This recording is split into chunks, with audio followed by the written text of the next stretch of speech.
there, I'm Christina Bowers and I teach IB Biology Diploma years 1 and years 2, and I teach an on-level environmental studies class that has a mixed cohort of students, including students who have received special education support and also 11th and 12th grade students, years 1 and year 2 combined. So my classes are consist of a mix of ability levels, and therefore it's necessary for me to find ways of flexibly teaching and reaching my students at the levels that they can work, and also stretching them to whatever level they can aspire to. So I've enjoyed implementing a blended approach in my classroom since the beginning of the 2020-2021 school year. I'm relatively new to the blended learning approach, and I really like how it has been working out in my classes. I began the year with a bit too much lecture and sit and get, and gradually became more familiar with tools like Pear Deck, which allow me to monitor in real time student engagement and student responses. And I have found that tool in particular to be very useful. In the beginning, I used the instructor pacing, and so again, I was still guiding the learning. And I gradually let go of that and established a series of learning objectives for my students in class. So for example, there will be one grounding activity that all students will do, and once they finish that, they have a choice of a variety of different directions to go depending upon their interests.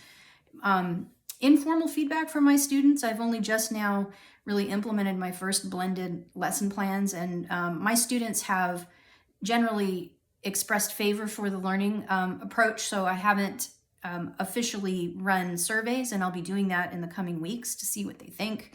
But what I've been doing all along is assessing their understanding at the beginning of the unit and at the end of the unit, and I feel like I'm the combination of ungraded assessments the students track and I track, looking at those against the actual formative work that is assessed formally, is giving me pretty good insight on what the students are able to do. And it's actually showing that on the practice assessments, there is growth evidenced by how they are performing on their actual graded formative work. So that's actually really exciting.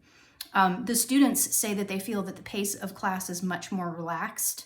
I'm able to use breakout rooms to small group conference, and I'm able to develop revision tools using Jamboard that are targeted to the difficulty that students have with specific practice assessment questions. So overall, I feel that this has been a very useful, it's been extremely beneficial to my students, giving them the choice and giving them the opportunity to track.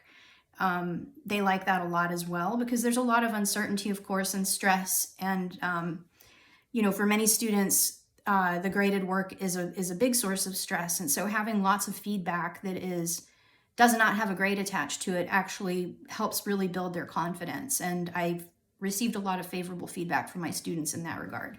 I've also been implementing choice in terms of what their product will be, and they've enjoyed that and I've enjoyed that as well. So for the final projects for the quarter for all of my classes, my students will have the opportunity to choose whether they produce a video, a piece of artwork, or written reflection. They will get to choose, and all of them will be measured up against a set